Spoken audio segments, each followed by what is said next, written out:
व्यक्ती जरी काचच्या बंगल्यात जाऊन पॅक करून जरी बसला असा मरण येणार.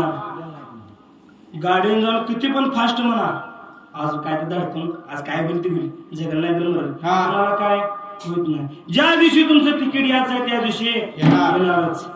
पण माणसाला कधी द्यायचं आलं तसं जायचं, इथं कुणाला इकडं जन्माला आलं तिथं मरण. तुम्ही आम्ही काय आश्रम राहायला आले का नाहीच. मग असं एवढं आपण काय पुण्य केले तेव्हा 100-150 वर्ष जगायला. हा जीवा कितीतरी सांभाळा माया लावणी कवटाळा, अरे कधी कापून जाईल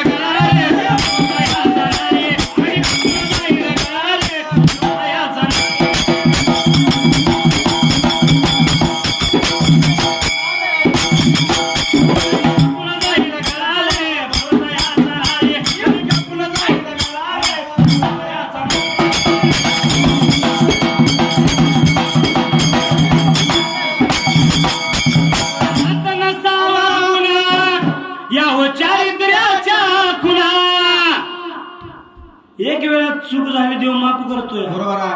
सारखी सारखी आपल्या हातून ती जर चूक घडायला लागली तर देव आपली पायरी दाखल्याशिवाय आपल्याला सोडत नाही. म्हणून जीवनात नसावा गुन्हा या चारित्र्याच्या पुन्हा गेला जीव येईल पुन्हा पुन्हा